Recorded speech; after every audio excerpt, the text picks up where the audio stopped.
What's up, family? Welcome back to Vibes and Chemistry, where we keep it real about love, relationships, and sometimes those awkward moments we'd rather forget. Today's topic: what to do when you absolutely bomb on your first date with someone you really like. Trust me, we've all been there. That moment when you walk away thinking, I can't believe I said that, or why did I do that? Yeah, been there too. But don't worry, because today I'm breaking down how to recover like a pro. Let's dive in. Segment 1. Acknowledge the mess up. First things first, let's acknowledge the elephant in the room. You messed up. And guess what? That's okay. No one is perfect, and dating can be stressful. Let me paint a picture for you. Imagine this. You're out to dinner, trying to impress them, and you're halfway through telling this hilarious story. You're animated, waving your hands, really getting into it. And then bam, you knock over your glass of red wine. It spills everywhere. The table's soaked, their laps wet, and you're scrambling to grab napkins while muttering apologies like, oh my God, I'm so sorry. Just thinking about it makes me want to crawl under a table. But guess what? That's life. It happens. What matters most is how you bounce back. Beating yourself up won't help. Instead, ask yourself, what actually went wrong? Was it nerves, a miscommunication, or maybe you tried too hard to impress them and it backfired? Get real with yourself, but be kind while doing it. Give yourself grace. None of us are perfect. Segment 2. Assess the situation. Now let's figure out how bad this situation really is. Because here's the thing, we tend to blow things way out of proportion in our heads. Something you see as a total disaster might not even be a big deal to the other person. So let's break it down. Start by asking yourself these questions. 1. How did they react in the moment? Were they laughing it off, or did they seem genuinely upset? 2. Did the vibe of the date shift afterward? Did they seem distracted, disengaged, or like they were counting the minutes until they could leave? 3. Did they try to reassure you? For example, maybe you said something awkward and they replied, it's fine, or even shared a funny story of their own to make you feel better. Here's the truth. People are generally more forgiving than we give them credit for. If your date was still engaged, smiling, or asking questions, there's a good chance they didn't see your mishap as a deal breaker. But let's be real. If their body language shifted, like arms crossed, avoiding eye contact, or looking at their phone, that's a sign things might have gone left. And hey, don't forget to consider what you actually did. Some mess-ups are relatable, like spilling water or saying something goofy because you were nervous. But if you crossed a boundary, like making an inappropriate joke or being overly critical, that's a different story. You might need to do some self-reflection and apologize sincerely if that's the case. Segment 3, the follow-up text. Okay, here's where we really take action, the follow-up text. This is your chance to show self-awareness and a little vulnerability. Something like, hey, I really enjoyed our time together. Even though I felt a little off my game, I'd love the chance to make it up to you and show you the real me. Simple, honest, and confident, that's the trifecta. Now if they're interested, they'll respond positively.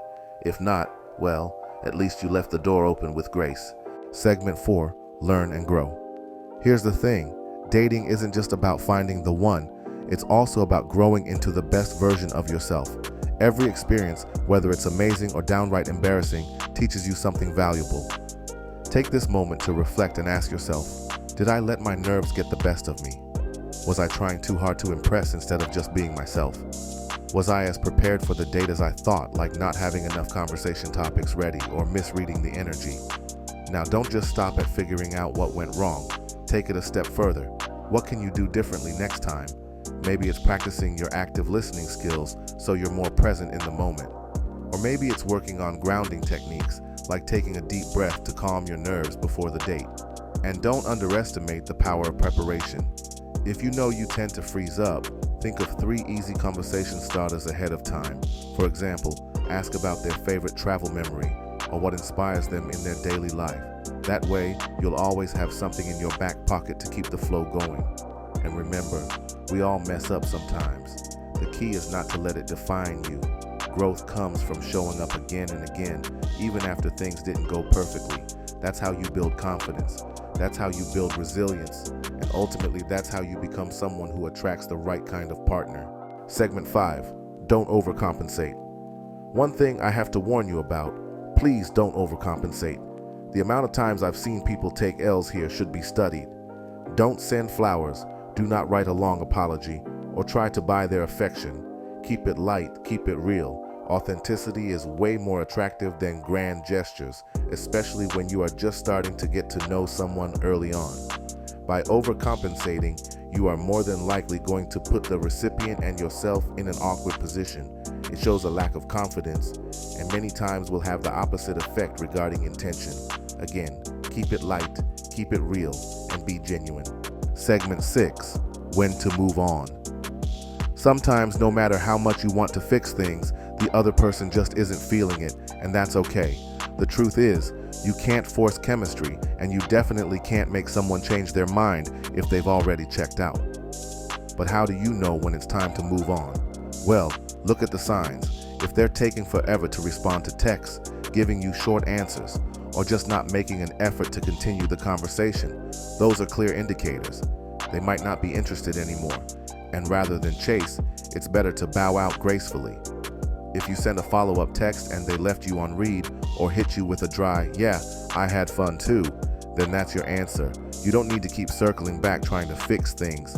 It's not rejection, it's redirection to someone who actually matches your energy. Someone who's really feeling you isn't going to dismiss you over one little mistake.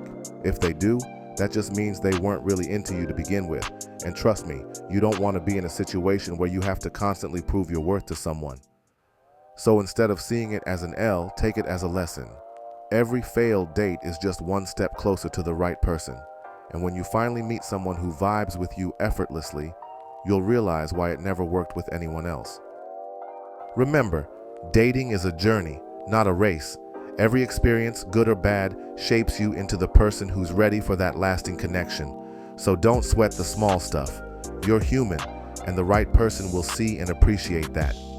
Now, I want to hear from you. Have you ever bombed on a first date? How did you handle it? Drop your stories in the comments because we're all here to learn from each other. Until next time, let's keep vibing and growing together. Peace.